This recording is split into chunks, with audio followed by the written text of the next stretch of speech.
If your life were a book and you were the author, how would you want your story to go? That's the question that changed my life forever. Growing up in the hot Las Vegas desert, all I wanted was to be free. I would daydream about traveling the world, living in a place where it snowed, and I would picture all of the stories that I would go on to tell. At the age of 19, the day after I graduated high school, I moved to a place where it snowed, and I became a massage therapist. With this job, all I needed were my hands and my massage table by my side, and I could go anywhere. For the first time in my life, I felt free, independent, and completely in control of my life. That is, until my life took a detour.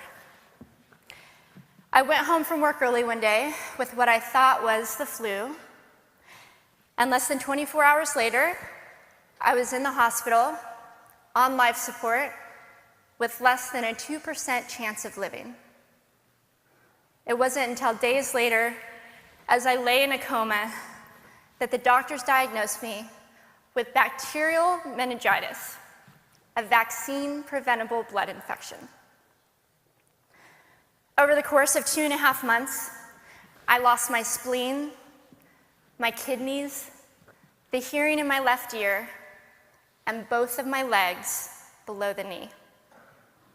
When my parents wheeled me out of the hospital, I felt like I had been pieced back together like a patchwork doll. I thought the worst was over until weeks later when I saw my new legs for the first time. The calves were bulky blocks of metal with pipes bolted together for the ankles, and a yellow rubber foot with the raised rubber line from the toe to the ankle to look like a vein. I didn't know what to expect, but I wasn't expecting that. With my mom by my side and tears streaming down our faces, I strapped on these chunky legs and I stood up. They were so painful and so confining that all I could think was, how am I ever going to travel the world in these things? How was I ever going to live the life full of adventure and stories as I always wanted? And how was I going to snowboard again? That day, I went home, I crawled into bed, and this is what my life looked like for the next few months. Me passed out, escaping from reality, with my legs resting by my side. I was absolutely, physically, and emotionally broken. But I knew that in order to move forward, I had to let go of the old Amy and learn to embrace the new Amy. And that is when it dawned on me that I didn't have to be 5'5" anymore. I could be as tall as I wanted.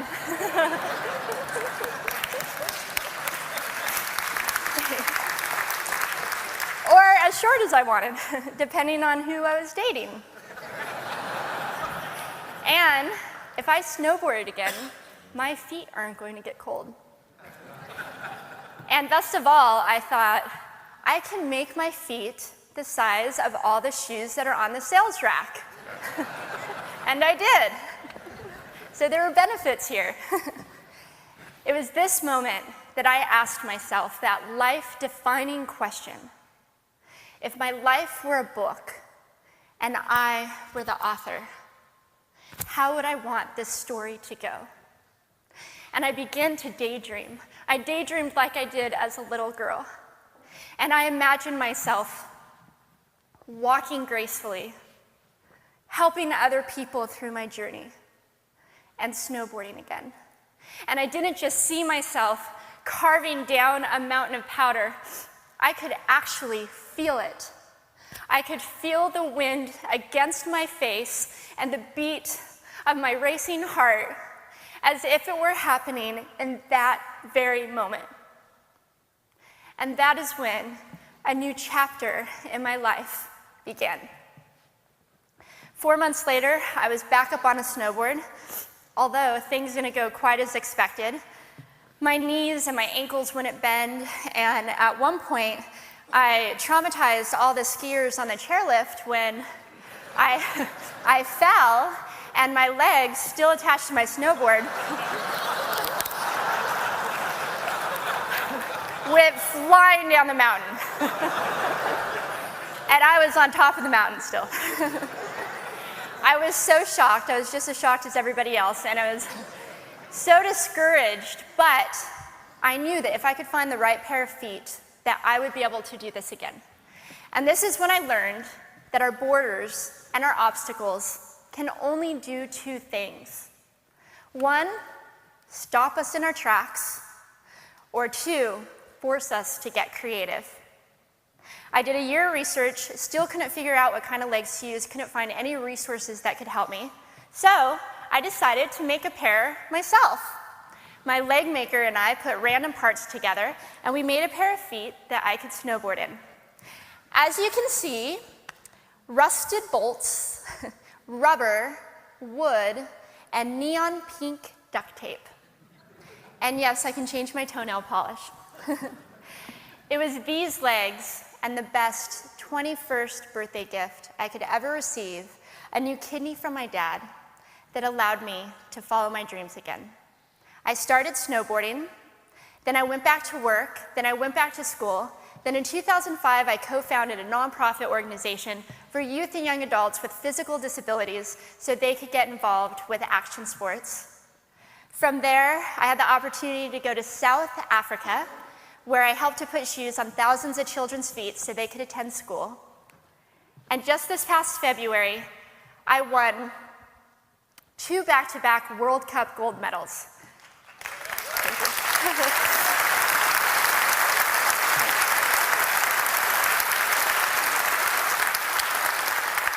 Which made me the highest ranked adaptive female snowboarder in the world. 11 years ago, when I lost my legs, I had no idea what to expect. But if you asked me today if I would ever want to change my situation, I would have to say no. Because my legs haven't disabled me. If anything, they've enabled me. They've forced me to rely on my imagination and to believe in the possibilities. And that's why I believe that our imaginations can be used as tools for breaking through borders. Because in our minds, we can do anything, and we can be anything.